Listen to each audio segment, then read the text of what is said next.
Ce qui fait peur, c'est que ce sont les prisonniers célèbres qui ont été libérés, mais ceux qui restent sont des inconnus.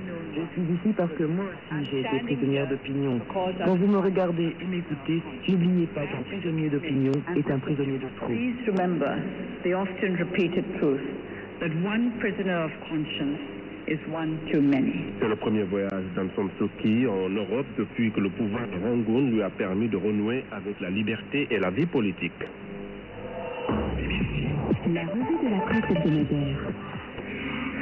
Sur BBC Afrique, il est 18h à Compétence universelle, la revue des hebdomadaires. Présentation, Samba Belemta Badi.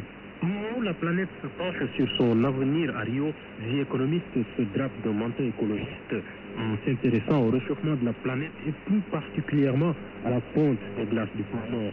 L'hebdomadaire informe que même s'il y a des avantages dans la fonte de l'Arctique, les risques sont nombreux.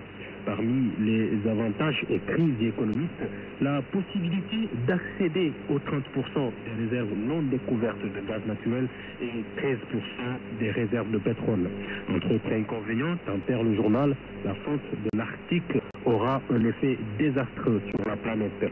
Les économistes pensent notamment à la perturbation de la circulation océanique et à la montée du niveau de la mer. Ce qui pousse sans doute Time Magazine à se demander si la planète n'est pas en péril et que la Terre ne s'est pas rapprochée d'un point de non-retour.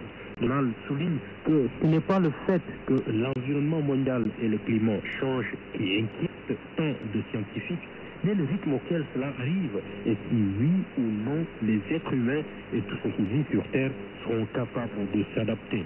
Parce que ce qui est avéré, conclut le journal, c'est que la Terre change très très vite. C'est d'ailleurs pourquoi le monde se retrouve à Rio au Brésil pour essayer en quelque sorte de sauver la Terre.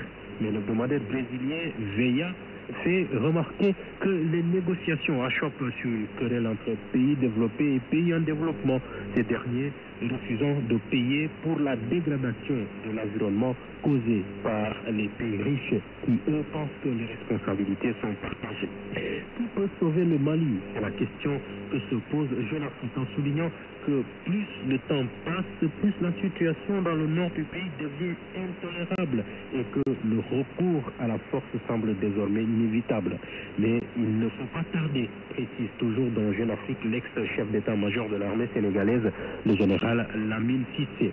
Jeune Afrique s'est aussi penché sur la situation en Tunisie en s'intéressant tout particulièrement à ceux qu'il appelle les très inquiétants fous de Dieu. Il s'agit des salafistes. Le journal écrit ainsi que